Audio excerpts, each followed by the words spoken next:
오늘의 큐티 말씀은 레위기인 7장 11절부터 27절 말씀입니다. 제목, 함께하는 식사, 화목제.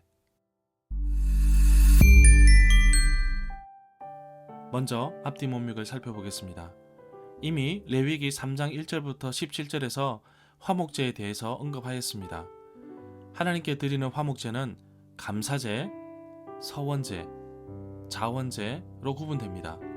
자원제는 특별한 약속으로 인함인데 제물을 드린 회중이나 가족이 짐승의 고기는 거의 다 함께 먹는 식사 제사입니다. 그러나 기름은 하나님의 것으로 온전히 태워서 드립니다. 특이한 점은 감사함으로 드린 화목제물은 다음날까지 먹을 수 있었습니다. 그러나 기한이 지나버린 3일째는 부정한 음식처럼 남은 고기는 다 태워야 합니다. 화목제물을 드리는 규례에 대해서 말하는데 한편 레위기 7장 22절부터 27절은 화목제에 국한하여 말하지 않습니다. 이스라엘 백성에게도 지침을 주십니다. 하나님께 드린 기름은 먹을 수 없으며 죽은 짐승의 기름은 다른 용도로 사용할 수 있습니다. 여기에서 피에 대한 규정도 나옵니다. 피에는 생명이 담겨 있다고 보고 있습니다. 문단을 나눠보겠습니다. 11절부터 21절은 화목제를 드리는 규례, 22절부터 27절은 피와 기름은 먹지 말라.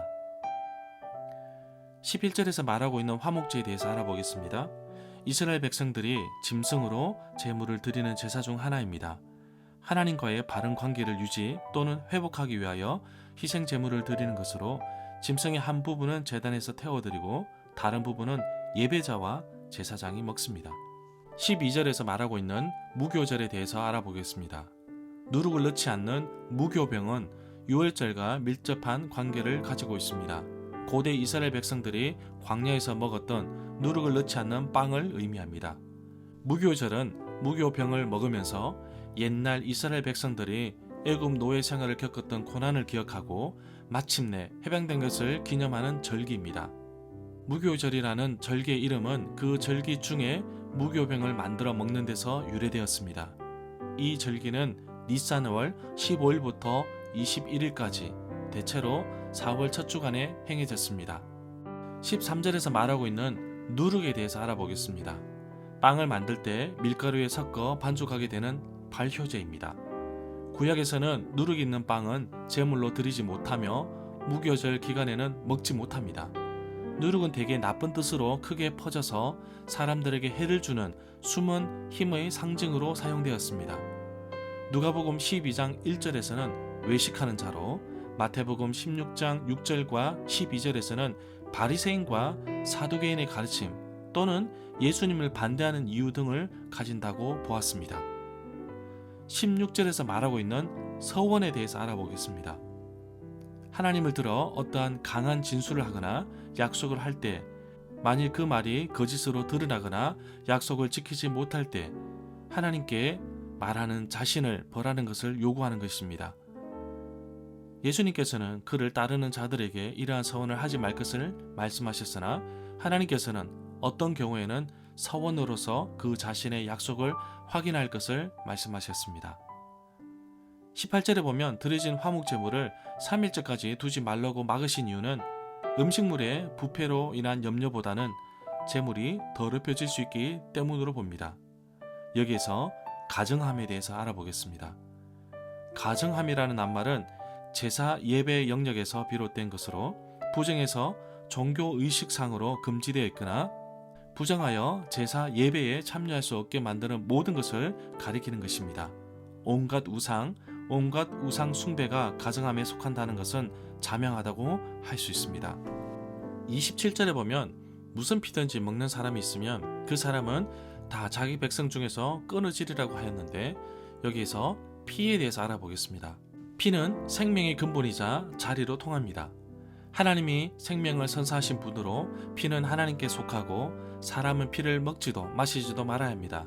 그리하여 이스라엘에서는 피가 남아있지 않는 고기만 먹을 수 있고 짐승도 그 피는 다 쏟아버리는 식으로 도살합니다.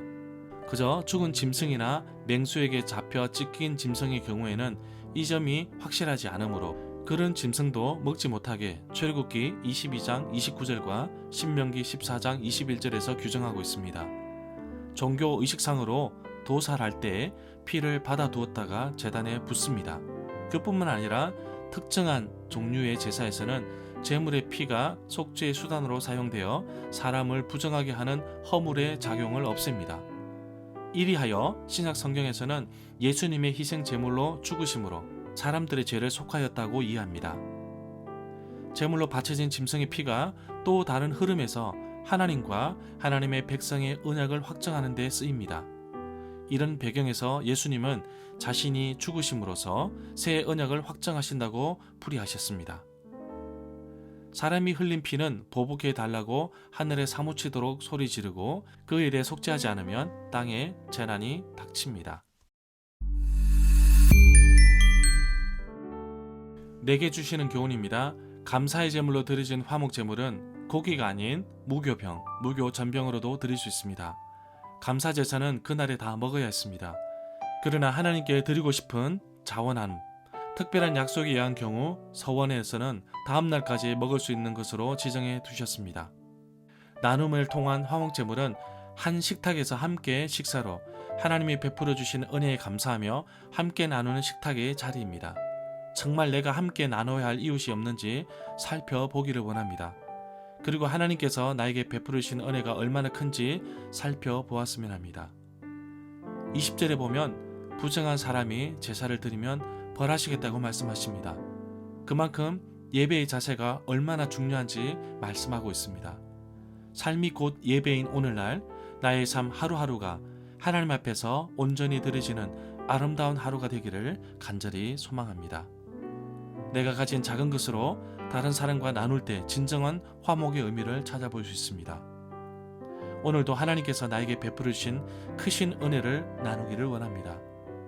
하나님께 드리지는 나의 예배 또한 진정으로 드리지는 기쁨의 예배가 되기를 간절히 소망합니다.